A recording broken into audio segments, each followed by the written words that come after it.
Subscribe करा महानुभाव प्रतिपंथ चॅनलला व बेल बटन अवश्य दाबा लेटेस्ट नोटिफिकेशन प्राप्त करण्यासाठी। या ज्ञानसत्रामध्ये आपण पाहणार आहोत दादोस एवढे जबरदस्त तर्क करतात।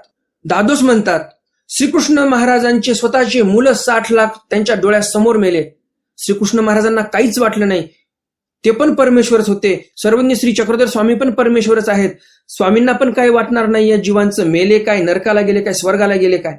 आणि असं म्हटल्यानंतर उदाहरणासह बोलल्यानंतर महादायसा पण गप्प बसतात की खरंच परमेश्वराला काहीच वाटत नसेल का जीवाविषयी। आणि मग या प्रश्नावर या तर्कावर स्वामी काय निरूपण करतात महादायसांना हे पाहण्यासारखं आहे। आणि म्हणून व्हिडिओ शेवटपर्यंत पहा, म्हणजे तुम्हाला संपूर्ण ज्ञान प्राप्त होईल। दंडवत प्रणाम, जय श्रीकृष्ण। लीळा चरित्राच्या आजच्या ज्ञान सत्रामध्ये आपण एकच लीळा पाहणार आहोत, ज्यामध्ये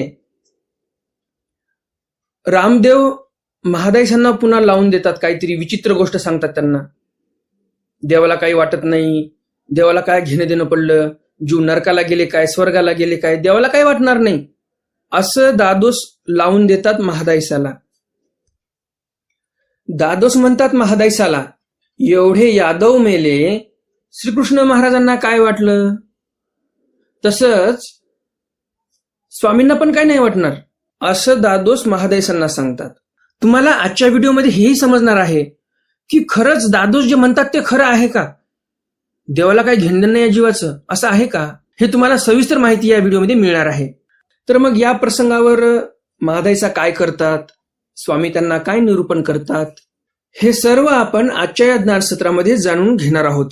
अत्यंत महत्वपूर्ण व्हिडिओ आहे, व्हिडिओ शेवटपर्यंत पहा, यामधून तुम्हाला नवीन माहिती प्राप्त होणार आहे, तुमच्या ज्ञानामध्ये नक्कीच भर पडणार आहे। आणि म्हणून आजचा व्हिडिओ मोठा आहे आणि मग सोडून द्या असं करू नका।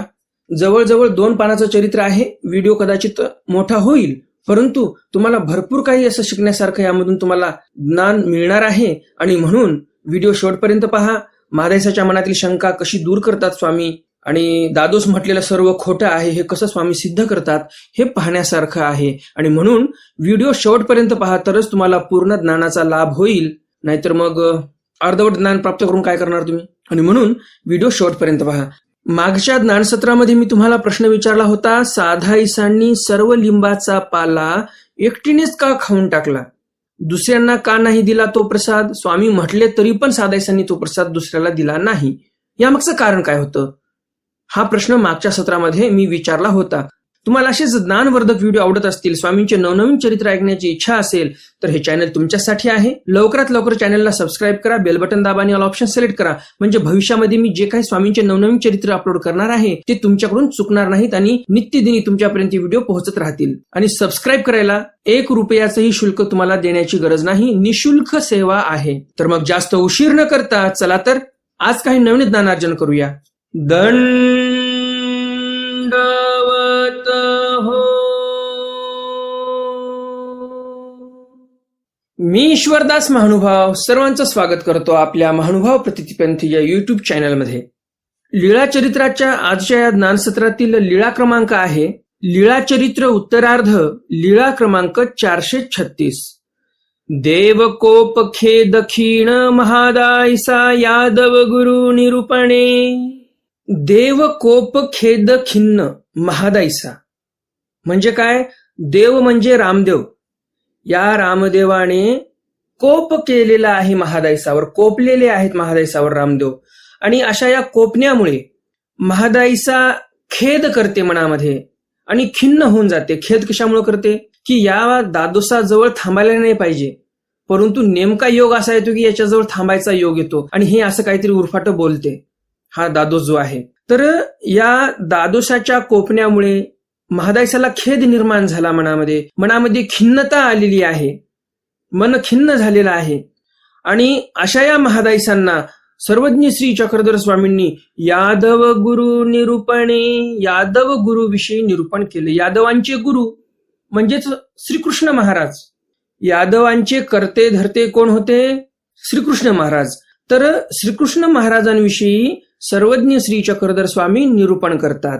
काय निरूपण करतात आणि हे नेमकं रामदेव असे काय कोपले, काय लावून दिलं, ज्यामुळे महादाईसा खिन्न झाल्या आणि मग स्वामींनी कसं निरूपण केलं हे सर्व सविस्तरपणे आपण समोर चरित्रामध्ये पाहणारच आहोत.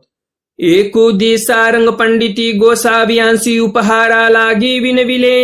एके दिवशी सारंग पंडितांनी स्वामींना विनंती केलेली आहे उपहार स्वीकार करण्यासाठी. आरोगणा स्वीकार करा अशी विनंती सारंग पंडितांनी स्वामींना केलेली आहे. गोसावी विनवणी स्वीकरिली. स्वामी विनंती स्वीकार करतात की आम्ही तुमची आरोगणा स्वीकारू. मग गोसावियांसी दुपहाराचा पूजावस्वरू झाला. स्वामींचा दुपारचा पूजावसर झालेला आहे. मग सारंग पंडित गोसाविया ते बोलवावेया आले. मग सारंग पंडित स्वामींना बोलवण्यासाठी आलेले आहेत. गोसावी भक्तजनासहित सारंग पंडिताची आवारा बीजे केले. सारंग पंडितांच्या घरी स्वामी भक्तजनासहित गेलेले आहेत. सरिसे दादोस असती. सोबत दादोस पण होते. गोसावी रामनाथू पातले. रामनाथापाशी देव पोहोचले आणि गोसावियांसी रामनाथाचा चौकी आसन झाले. रामनाथाच्या चौकामध्ये सभामंडपामध्ये स्वामी आसनस्थ झालेले आहेत. मग सर्वज्ञ म्हणितले. मग स्वामी म्हणतात पांडिया आयती झाली की नाही ऐसे पाहुनिया. स्वामी सारंग पंडितांना म्हणतात पांड्या घरी जा आणि बघून या आयती झाली का सर्व आमची जेवणाची ताटं वगैरे तयार झाले का, स्वयंपाक तयार झाला किंवा नाही, किती वेळ आहे काय नाही हे सर्व बघून या एकदा, म्हणजे आम्हाला तिथे येऊन वाट बघण्याची वेळ येऊ नये. मग सारंग पंडित पहाव्या गेले. सारंग पंडित गेले घरी पाहण्यासाठी की स्वयंपाक वगैरे तयार झालेला आहे की नाही, की वेळ लागते अजून, हे पाहण्यासाठी सारंग पंडित घरी गेलेले आहेत. गोसावियांचे श्रीचरण रजा भरले असती. रस्त्याने जी धूळ होती ती धूळ स्वामींच्या श्रीचरणावर आलेली आहे. पाय माखलेले आहेत त्या धुळीने. आणि उन्हाळे आणि पुन्हा उन्हाळ्याचे दिवस होते. उन्हाळ्याच्या दिवसामध्ये आपल्या सर्वांना माहितीच आहे रस्त्याने किती धूळ उडते, किती धुरडा असतो. मग महादायसे भीतरी गेली. उन्हाळ्याचे दिवस होते, पूर्ण रस्त्याने धूळ झालेली होती आणि ती धूळ स्वामींच्या पायावर खूपच जास्त प्रमाणात बसलेली होती आणि म्हणून महादाईसा भीतरी गेली म्हणजे मंदिराच्या आतमध्ये गेलेली आहे. भीतरी गळती भरली होती. आतमध्ये महादेवाच्या पिंडीवर त्या गळती भरलेली होती. ते आणली. मग सर्वज्ञ म्हणितले स्नेहाचा ठाई उचित स्फुरे. मग स्वामी म्हणतात की जिथे स्नेह असते तिथे अगदी उचित आणि चांगलं काहीतरी स्फुरते माणसाला, म्हणजे चांगलं काहीतरी करावंसं वाटते आणि त्याच्या हातून चांगली क्रिया होते. ज्याप्रमाणे स्वामींच्या पायावर धूळ पाहिली महादाईसांनी आणि महादाईसा लगेच मंदिरात गेलेले आहेत आणि तिथली गळती आणलेली आहे ज्यामध्ये पाणी होतं स्वामींचे श्रीचरण धुण्यासाठी. पुढे स्वामी म्हणतात स्नेहाचा कांजी जाणवे. स्नेहाचा कांजी जाणावे किंवा जाणवे. तर इथे स्वामींना काय म्हणायचं की पुढच्या व्यक्तीच्या ठिकाणी स्नेह आहे किंवा नाही हे सान्या पदार्थावरूनही लक्षात येते. कांजी म्हणजे काय, ज्यावेळेस आपण तांदळाचा भात शिजवतो आणि त्या तांदळाच्या भातामध्ये ज्यावेळेस शिजत असताना पाणी जास्त झालेलं असते त्यावेळेस ते वरचं पाणी काढून घेतात. असं चिकट पाणी पिण्यासाठी फार छान लागते. तर लहान लेकरांना पण ते पाजत असतात, चांगलं असते. आता जर पाहायला गेलं तर सर्वीकडे कुकर झालेले आहेत, प्रेशर कुकरमध्ये भात शिजतो आणि त्यामुळे कांजी यांना काही माहिती नाही आताच्या पिढीला. पूर्वी पातेल्यामध्ये भात शिजवायचे चुलीवर, त्यामुळे ते कांजी काढावी लागायची. आता तर काही गरजच नाही. तर ते जे कांजी आहे म्हणजे किती साना पदार्थ आहे, काय फार मोठा पदार्थ आहे का तो, एक बायो प्रोडक्ट आहे. ते भातातून एक बायो प्रोडक्ट निघालेला आहे भात तयार करत असताना. ते काही विशेष असा पदार्थ नाही. परंतु स्वामी म्हणतात माणसाचं जे स्नेह असते ते त्या कांजीवरूनही आपल्याला जाणवल्या जाते. आपण ते जाणीव करून घेऊ शकतो की खरंच याचा स्नेह आहे. त्याच्या श्रद्धेवरून, त्याच्या हावभावावरून हे आपल्याला लक्षात येते. पदार्थ फारच श्रेष्ठ दर्जाचा असावा असं काही नाही. कांजीवरूनही आपण पुढच्या व्यक्तीचा भाव ओळखू शकतो, कोण्या भावनेने ही क्रिया होत आहे काय नाही. आणि म्हणून देव म्हणतात स्नेहाचा काजी जाणवे. मग गोसावियांसी चरणक्षाळन झाले. मग स्वामींचं चरणक्षाळन झालं. महादाईसी चरणोदक घेतले. महादाईसांनी चरणोदक घेतलं. दादोसाते नमनेची. दादोसांना ते काय पटलं नाही. आता काय गरज होती का खटकून घेण्याची, दादोसांना हे खटकली गोष्ट. महादाईसांनी ते गळतीमधलं पाणी आणलं, पाय धुतले आणि ते श्रीचरण धुतलेलं जे चरणोदक आहे ते महादाईसांनी घेतलेलं आहे.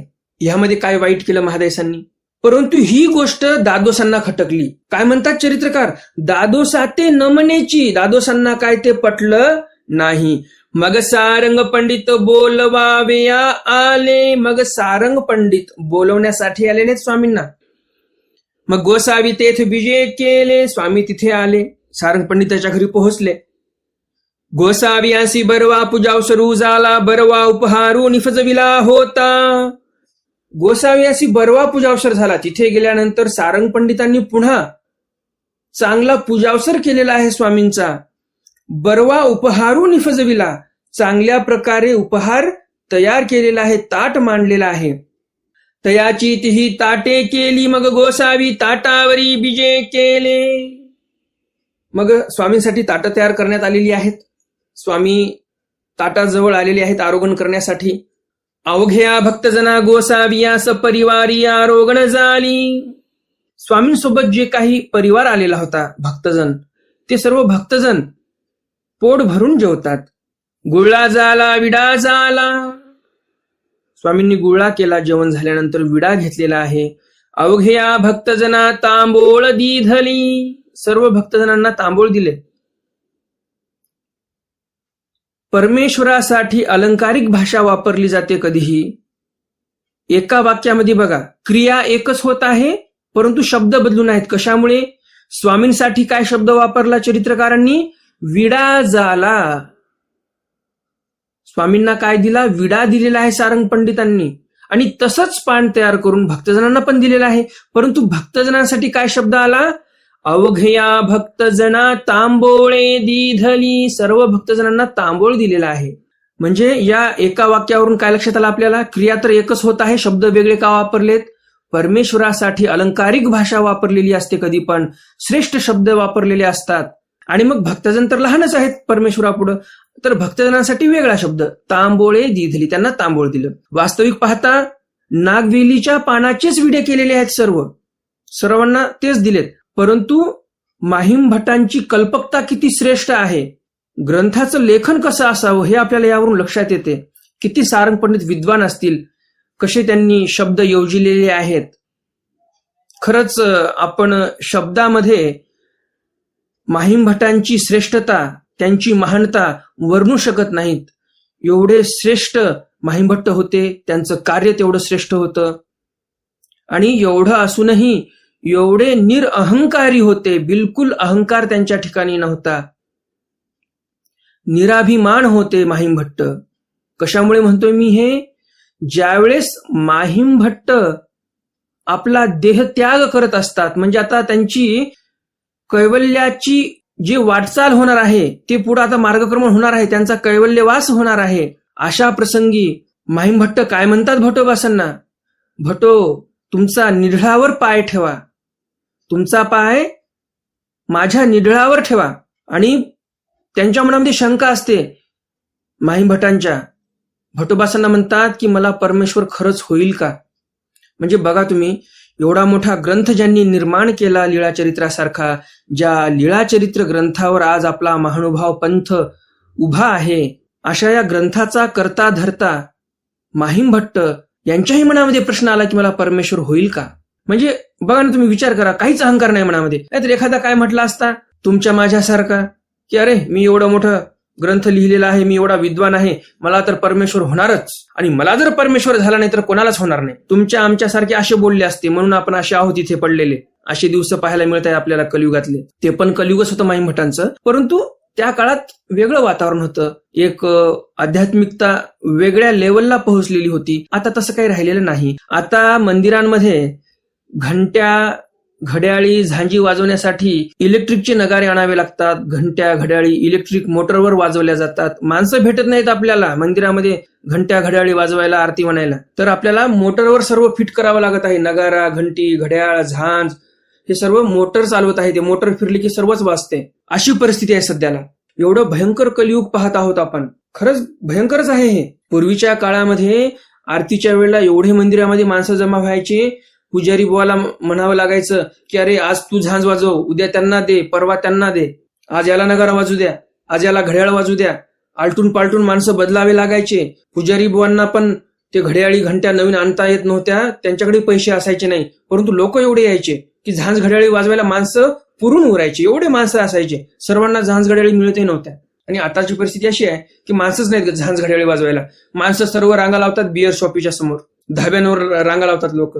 बिअर शॉपीच्या समोर जसं काय मंदिरासमोर रांग लागली का, तशी रांग लागलेली असते. लोक सर्व बाटल्या घ्यायला उभे असतात.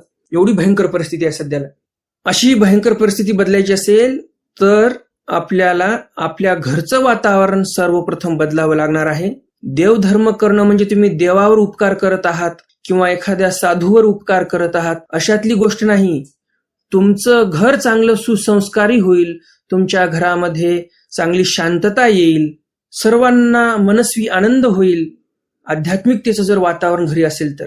आणि म्हणून तुम्हाला मी सांगत असतो की येणारी पिढी जी घडवायची आहे ते आपल्यालाच घडवायची आहे. कोणती युनिव्हर्सिटी तुमच्या लेकरांना घडवणार नाही, मडवणार नाही. जेवढे जेवढे उच्च शिक्षित लोक असतात तेवढे तेवढे आध्यात्मिकतेपासून दूर गेलेले असतात. सर्वच असतात असं नाही, बहुतांश असतात पण. आणि बऱ्याचपैकी काही चांगलेही वासनिक असतात आपले, जे उच्च शिक्षा विभूषित असतात आणि तरी पण एकदम आध्यात्मिक असतात. आणि त्या आध्यात्मिकतेचा फायदा ते त्यांच्या जीवनामध्ये करून घेतात आणि समाधानाने जीवन जगतात, शांततेने त्यांचं जीवन यापन होते. किंबहुना मी एवढंच सांगेल तुम्हाला, जर मनुष्याच्या जीवनामधून अध्यात्म वजा केलं तर हा मनुष्य म्हणजे मनुष्य उरतच नाही, तर हा मनुष्य म्हणजे फक्त आणि फक्त एक जनावर म्हणून उरतो. मनुष्यत्वाची ओळखच ही अध्यात्मावरून असते, कारण याला अध्यात्म समजते. तर इथे आपण पाहिलं स्वामींना विडा दिलेला आहे आणि भक्तजनांना तांबूळ दिलेला आहे. आपण आपल्या विषयाकडे येऊया. मग गोसावी मढा बीजे केले, स्वामी मढाकडे निघालेले आहेत. एकी वाट गणपती मढा जाय, एकी वाट पिंपळ मढा जाय, ते वाटवरी दादोस सरिसे आले. स्वामी गणपत मढाकडे जाण्यासाठी निघालेले आहेत. रस्त्याने जात असताना वाट फुटली. एक रस्ता होता, तिथून समोर गेल्यानंतर दोन रस्ते फुटले. एक रस्ता जात होता पिंपळ मढाकडे, एक रस्ता जात होता गणपत मढाकडे. ते वाटवरी दादोस सरिसे आले.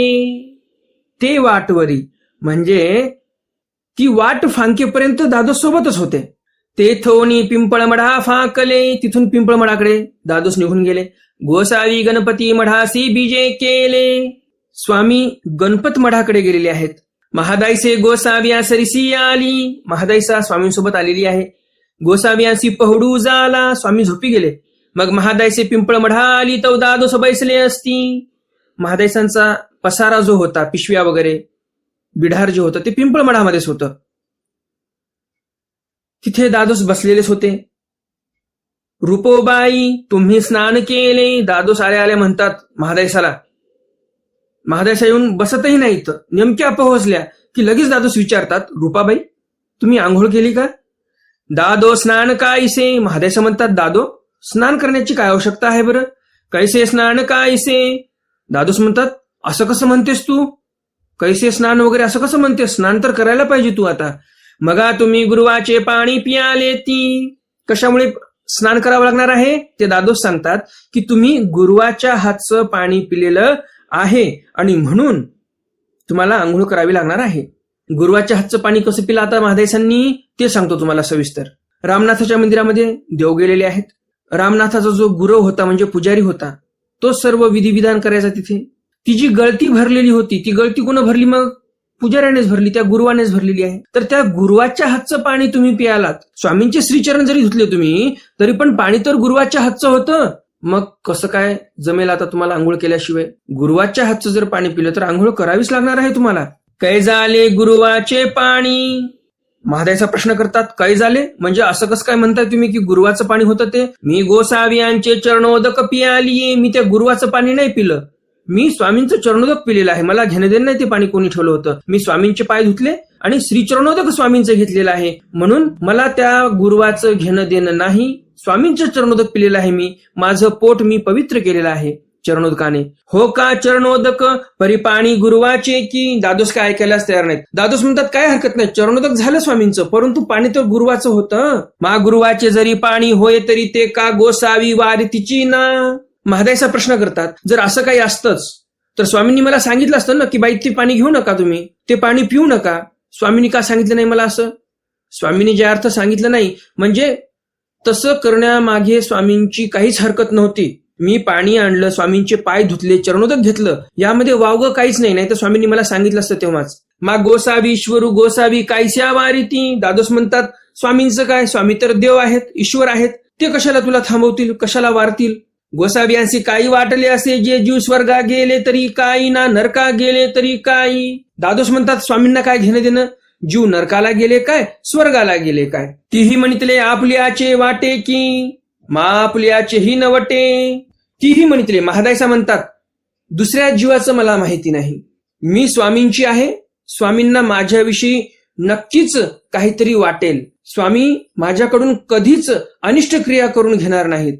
जर त्यामागे काही अनिष्ट असतं तर देवानी मला तिथंच थांबवलं असतं. माझ्याविषयी तरी देवाला काहीतरी वाटते, मला एवढी गॅरंटी आहे, असं महादायसा म्हणतात. जे स्वामींचे आहेत त्यांचं तर वाटणारच ना. म्हणून महादायसा म्हणतात आपल्याचे वाटे की. स्वामींचे जे भक्त मंडळी आहेत त्यांच्याविषयी देवाला खूप लहलता आहे, ममता आहे देवाला पण भक्तजनांवर. पुढे दादोस काय म्हणतात, दादोस थांबायला तयारच नाहीत. दादोस पुन्हा म्हणतात मा आपुल्याचेही नवटे. दादोस म्हणतात अहो तसं काही नाही, देवाचे भक्तजन जरी असले तरी देवाला भक्तजनांचं पण काही वाटत नाही. मा आपल्याचे जरी वाटे तरी सपन कोडी यादवा, साठी लक्ष निज कुमरा, एकमेका खांडेवरी जुजजुजा मेले. दादोस म्हणतात जर स्वतःच्या माणसांविषयी देवाला काही वाटलं असतं तर मग 56 कोटी यादव श्रीकृष्ण महाराजांनी का मरू दिले. 60 लाख जे कुमर होते, निज कुमर म्हणजे काय, निज म्हणजे स्वतःचे, कुमर म्हणजे मुलं, जे श्रीकृष्ण महाराजांचे स्वतःचे मुलं होते, 60 लाख मुलं होते, ते 60 लाख मुलं मग श्रीकृष्ण महाराजांनी का मरू दिले बरं. एकूण एकाला ते मारामाऱ्या करून मरून गेले, खांडेवरी झुजझुजो मेले म्हणजे तलवारीने मारामाऱ्या करून मेले. ते वेळी का श्रीकृष्ण चक्रवर्ती वारितीची ना. मग त्यावेळेस श्रीकृष्ण महाराजांनी का थांबवलं नाही, ते तर त्यांच्या पोटचे मुलं होते. 60 लाख यादव आणि 56 कोटी यादव पण ते पण यादवच होते. 60 लाख तर स्वतःचे मुलंच होते. देवानं थांबवलं नाही, सर्व मरू दिले श्रीकृष्ण महाराजांनी. ही तुलेनी अडली. एवढ्याने मग महादायसा अडली. आता काय बोलावं समोर, एकदम तर्क जबरदस्त दिलेला आहे. कुणी, दादोसांनी. मग गोसाविया पाशी आली. मग स्वामींपाशी आलेली आहे महादायसा. गोसावी उपहुडले असती. महादायसा स्वामींपाशी आलेले आहेत. स्वामी झोपेतून उठलेले आहेत. परिसैनासनीची असती. स्वामींची झोप मोडलेली आहे, परंतु झोपलेलेच आहेत स्वामी. म्हणजे जे शयनासन आहे त्यावर असे लांब झोपलेलेच आहेत, डोळे उघडे आहेत देवाचे. महादायसे दारवंडेसी लागली असती. महादायसा दरवाजापासून उभे राहिलेले आहेत गणपत मठाच्या. सर्वज्ञ म्हणितले बाई बाहेरी कवण. स्वामी बाईसांना म्हणतात बाई बाहेर कोण आहे पहा बरं. बाबा एवढ्या वेळा कवण येईल. बाईसा म्हणतात बाबा एवढ्या वेळेला कोण येणार आहे बरं, आताच भक्तजन सर्व गेले. सर्वज्ञ म्हटले पहा पहा. स्वामी म्हणतात जाऊन बघा एकदा. मग बाईसी पाहिले. मग बाईसा पाहतात तो महादायसे देखिली. बाईसांना महादायसा दिसल्या. बाबा रुपये आली. बाईसा म्हणतात बाबा रुपये आलेली आहे. सर्वज्ञ म्हटले भीतरी बोलावा. स्वामी म्हणतात आतमध्ये बोलवा त्यांना. रुपये भीतरी या. बाईसा म्हणतात रुपये आतमध्ये ये. मग महादायसे आली. महादायसा आतमध्ये आल्या. श्रीचरणा लागली. महादायसा स्वामींच्या पाया पडलेल्या आहेत. श्रीचरणाच्या कडे ओट्या खाली बैसली. ओट्याच्या खाली स्वामींच्या श्रीचरणाकडे महादायसा बसलेले आहेत. मग म्हणितले आणि मग महादायसा म्हणतात जी जी जीवाचे गोसाव्यासी काही नवटे. महादायसा काय म्हणतात की स्वामींना या जीवाचं काहीच वाटत नाही. जीव स्वर्गा गेले तरी काही ना नरका गेले तरी काही. जीव स्वर्गाला गेले काय आणि नरकाला गेले काय, परमेश्वराला जीवाचं काही एक वाटत नसते असं महादायसा म्हणते. आणि सतसंभवी जीव नरकीची घाली जती. आणि सतसंभवी म्हणजे गॅरंटेड 100% हे जीव नरकालाच जातात. आणि गोसावी खांकरुणी जाणू थापटिली. आणि स्वामींनी मग खांकरुण म्हणजे काय, जसं आपण करतो काय घशात अडकल्यानंतर, याला खांकरणे म्हणतात. तर स्वामी असे खांकरतात आणि जाणू थापटतात म्हणजे मांडी थापटतात. आणि म्हणितले आणि स्वामी म्हणतात ऐसे कवण म्हणे बाई. बाई असं कोण म्हटलं तुम्हाला. म्हणून या आसनी उपविष्ट झाले. असं म्हणून स्वामी आसनावर उठून बसलेले आहेत. जे झोपलेले होते देव असे उठून बसतात. मग महादायसी सांगितले, जी मी दादोसाच्या बिडारा गेली येतो दादोस म्हणती रूपोबाई स्नान केले म्हणून तर्कू केला. मग महादायसांनी सर्व पूर्ववृत्तांत सांगणं चालू केलेलं आहे. मी बिढारावर गेली त्यावेळेस दादोसांनी मला विचारलं, तू आंघोळ केली का? आणि यावर मग त्यांनी तर्क करणं चालू केलं. कुणी? दादोसांनी. यावर मग स्वामी म्हणतात, यावरी सर्वज्ञ म्हणितले. यावर स्वामी म्हणतात, तर्कू अप्रतिष्ठू तर्के अर्थू वितर्के परी यथार्थू न भंगे. स्वामी काय म्हणतात? तर्कू अप्रतिष्ठू, तर्काची प्रतिष्ठा कायम 24 तास 365 दिवस आणि 100 वर्षापर्यंत अशी कधीच राहत नसते. तर्क काही काळापुरता कामाला येतो. तर्क केल्यानंतर अर्थवितर्के, अर्थाचा वितर्क होऊ शकतो. परी यथार्थू न भंगे, परंतु जो सिद्धांत अर्थ आहे तो कधीच भंग पावत नाही, असं स्वामी स्पष्टपणे महादायसांना सांगतात. तर्कू अप्रतिष्ठू तर्के अर्थू वितर्के परी यथार्थू न भंगे. जी मी आपुसिले. मग महादायसा म्हणतात, जी मी असं विचारलं, दादो स्नान कायसे. दादो स्नान कशामुळे करायचं बरं? कैसे स्नान कायसे, तुम्ही गुरुवाचे पाणी पियाले ती मी कायसे या गुरुवाचे पाणी पिण. मी गोसावी यांचे चरणोदक पियालिये. हो का चरणोदक? परी पाणी गुरुवाचे की मिया म्हणितले पाणी गुरुवाचे होय. तरी का गोसावी माते वारितीची ना. मा गोसावी ईश्वरू गोसावियांसी काही वाटले असे. जीव स्वर्गा गेले तरी काही ना, नरका गेले तरी काही. मा आपुलियाचेही नवटे, मा आपुलियाचे जरी वाटे तरी का सप्पन कोडी. यादवासाठी लक्ष निज कुमरा प्रभासे. एकमेका खांडेवरी जुजो मेले. तरी श्रीकृष्ण वारतीची ना. मग मी उगीची राहिलीये. हे कंटिन्यूस कशामुळे वाचलं मी? कारण हा पूर्व वृत्तांतच झालेलाच आहे. मी याचा अर्थ तुम्हाला सांगितलेलाच आहे की दादोस कसे कुतर्क करतात, तर्क करतात, कुतर्क करतात, ऐकायलाच तयार नसतात. महादायसा म्हणतात, नाही देवानी मला सांगितलं असतं जर असं काही असतं तर गुरुवाचं पाणी वगैरे. दादोस म्हणतात, देवाला काय घेणे देणं? जीव नरकाला गेले काय आणि स्वर्गाला गेले काय? मग महादायसा म्हणते की नाही असं कसं? लोकांचं वाटो न वाटो, जे परमेश्वराच्या सन्निधानामध्ये आहेत, परमेश्वराला अनुसरलेले जीव आहेत, त्यांचं परमेश्वराला वाटते काहीतरी. यावर दादोस म्हणतात, श्रीकृष्ण महाराजांना पोटच्या मुलाचं काही वाटलं नाही. 60 लाख स्वतःचे लेकरं डोळ्यासमोर मरताना श्रीकृष्ण महाराजांनी पाहिले, परंतु भांडणं नाही थांबवले. स्वतःच्या पोटच्या लेकराचं काही वाटलं नाही. 56 कोटी यादव मेले त्यांचं काही वाटलं नाही. तर मग तुझं काय वाटणार आहे परमेश्वराला? जीव स्वर्गाला गेले काय, नरकाला गेले काय? परमेश्वराला काही एक वाटत नसते जीवाविषयी, असं मला दादोस म्हटला. आणि मग यावर मला काही बोलता नाही आलं. आणि मग मी उगीची राहिली. महादेसा म्हणतात, मी गप्प बसले, काही एक मला बोलता नाही आलं. मग नेमकं आहे तरी काय मलाही समजलं नाही, आणि म्हणून मी तुमच्यापाशी आलेली आहे. मग सर्वज्ञे म्हणितले. मग स्वामी म्हणतात, ते नरका गेले ऐसे कवण म्हणे बाई. स्वामी म्हणतात, बाई ते नरकाला गेले असं कोण म्हणते? आणि ऐसाही श्रीकृष्ण चक्रवर्ती सतसंभवी वारितेची झाले. मतद्रव्येन सेवागा मतद्रव्येन सेवागा. स्वामी म्हणतात, श्रीकृष्ण महाराजांनी 100% त्यांना वारलेलं होतं की असं वागू नका रे बाबांनो, अरे दारू पिऊ नका. मतद्रव्य म्हणजे काय? दारू. जे काही सोमरस असेल त्यांचा, जे काही असेल ताडी माडी, जे काही असेल भांग वगैरे, जे नशिले पदार्थ होते, नशिले द्रव्य जे होते, मतद्रव्य ज्याला म्हणतात. ज्या द्रव्याच्या सेवनाने माणूस उन्मत्त होतो त्याला मतद्रव्य असं म्हणतात. द्रव्य म्हणजे पैसा नाही बरं का, इथे अर्थ बदलतो. मतद्रव्य म्हणजे जे द्रवरूप पदार्थ आहे, लिक्विड फॉर्म मध्ये जे आहे, जे पातळ आहे पाण्यासारखं, त्याला इथे बोललेलं आहे द्रव्ये, मतद्रव्ये. न सेवागा. श्रीकृष्ण महाराज म्हटले होते सर्वांना, 56 कोटी यादवांना पण आणि स्वतःच्या मुलांना पण, मतद्रव्य पिऊ नका. ज्याने नशा होईल अशा कोणत्याच वस्तू पिऊ नका, असं श्रीकृष्ण महाराजांनी सांगितलेलं होतं. परिते श्रीकृष्ण चक्रवर्ती म्हणितले न करतीची. परंतु श्रीकृष्ण महाराजांनी म्हटलेलं त्यांनी ऐकलं नाही. आणि तेथ कौनु श्रीकृष्ण चक्रवर्तीचा होता एक उद्धव अर्जुना वांचोणी. आणि मग स्वामी म्हणतात, श्रीकृष्ण महाराजांचं कोण होतं तिथं? एका उद्धवाशिवाय आणि अर्जुनाशिवाय. कवणी सूर्याचा, कवणी येमाचा, कवणी शुक्राचा, कवणी बृहस्पतीचा, कवणी गर्गाचा, कवणी वायोचा, कवणी अग्नीचा. स्वामी म्हणतात, कोणी यमाचा होता, कोणी शुक्राचा होता, कोणी बृहस्पतीचा होता, कोणी गर्गाचा होता, कोणी वायूचा होता, कोणी अग्नीचा होता. प्रत्येक व्यक्तीचे दैवत वेगळे होते. कोणी अग्नीला भजायचा, कोणी बृहस्पतीला भजायचा, कोणी वायूची पूजा करायचा. तर असे वेगळे वेगळे भक्ती करणारे लोक होते.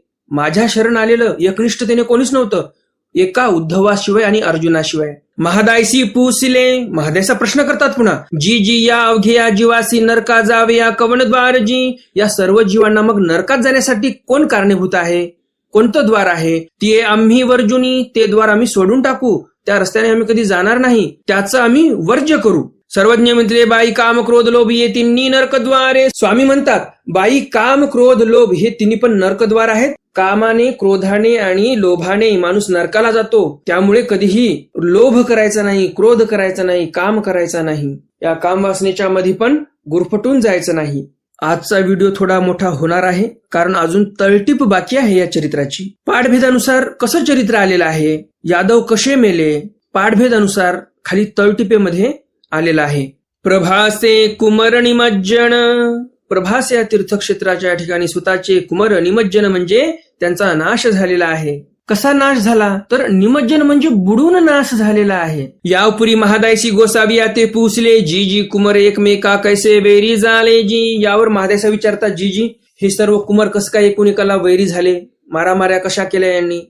सर्वज्ञ मित्रे बाई ते श्रीकृष्ण चक्रवर्तीची प्रवृत्ती, ते श्रीकृष्ण महाराजांची प्रवृत्ती होती. मग ते प्रभासेसी गेले, काठवटी उगाळली, तो फेसू निघाला, ते पाणी झाली, खिळा होता तो मासेनी गिळला.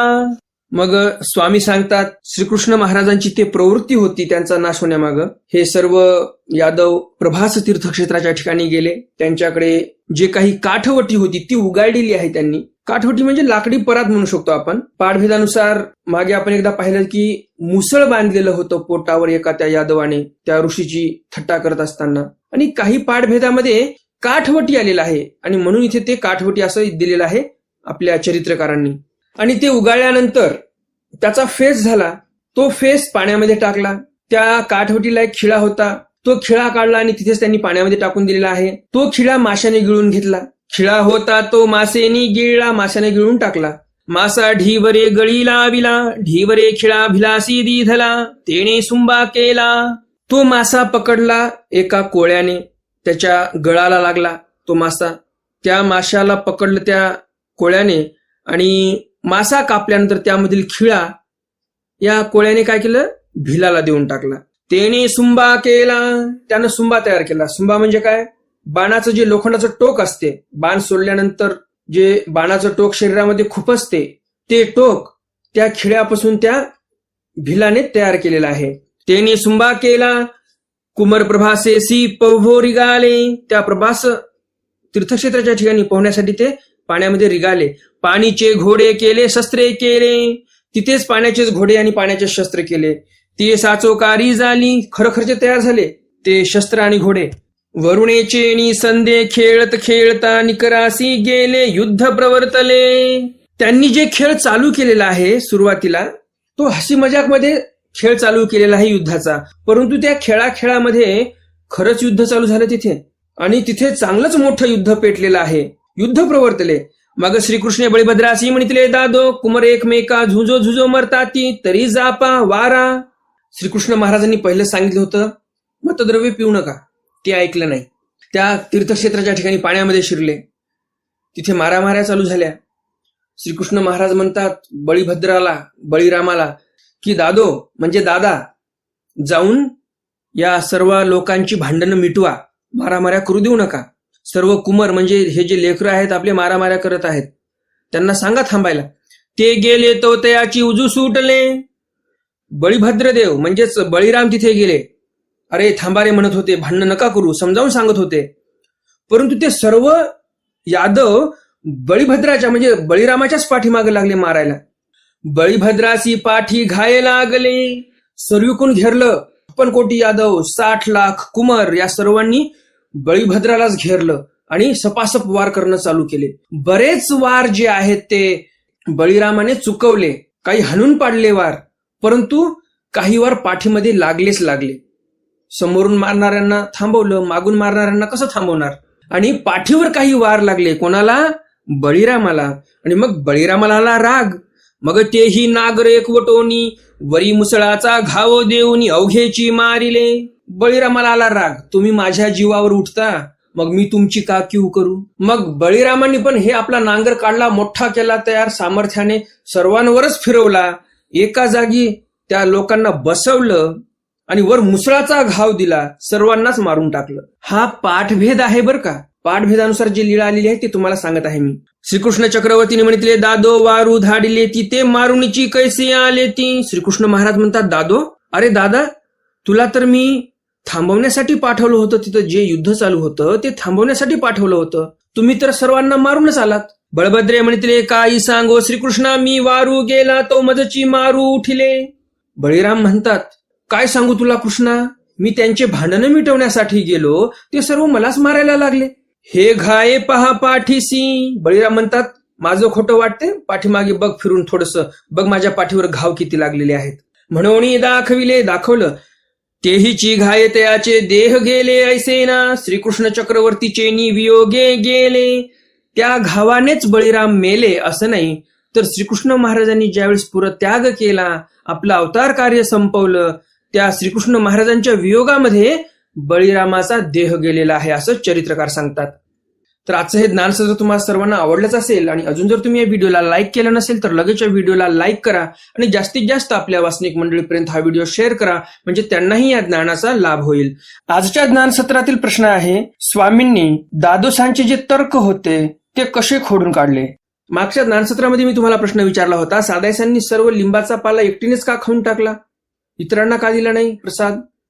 याचं उत्तर असं होतं, सादाईसांनी जो लिंबाचा पाला खाल्लेला आहे तो लिंबाचा पाला गोड होता आणि गोड लागल्यामुळे सादाईसांनी कुणालाच तो प्रसाद दिला नाही. स्वामी म्हटले प्रसाद दुसऱ्यांना द्या, भक्तजनांना, तरी पण साधाईसा ऐकल्या नाही. जर ते लिंबाचे पानं कडू असते तर मग स्वामी जरी म्हटले असते सादाईसांना तुम्ही खा, तरी सादाईसा म्हटल्या असत्या आम्ही सर्व भक्तजनांसोबत खाऊ, सर्व भक्तजनांना हे प्रसाद मी देणार. परंतु गोड असल्यामुळे सादाईसांनी खाऊन टाकलेले आहेत ते लिंबाचे पानं. ज्याप्रमाणे तुम्ही मागच्या ज्ञानसत्रातील प्रश्नाचं उत्तर बरोबर दिलं, त्याचप्रमाणे तुम्ही आजच्याही ज्ञानसत्रातील प्रश्नाचं उत्तर नक्कीच बरोबर देणार अशी अपेक्षा आहे. तर मग भेटूया उद्याच्या ज्ञानसत्रामध्ये सर्वज्ञ श्री चक्रधर स्वामींच्या काही नवीन चरित्रासह, ज्यामध्ये महादायी हस्तिभंगापराधे दंडू करणे हे चरित्र आपण उद्या पाहणार आहोत. त्याचबरोबर तथा वोवी गायनी सुहृदत्व स्वीकारू हेही चरित्र आपण उद्याच्या ज्ञानसत्रामध्ये पाहणार आहोत. तर मग भेटूया उद्याच्या ज्ञानसत्रामध्ये सर्वज्ञ श्री चक्रधर स्वामींच्या काही नवीन चरित्रासह. तोपर्यंत दंडवत प्रणाम. जय श्रीकृष्ण. दंड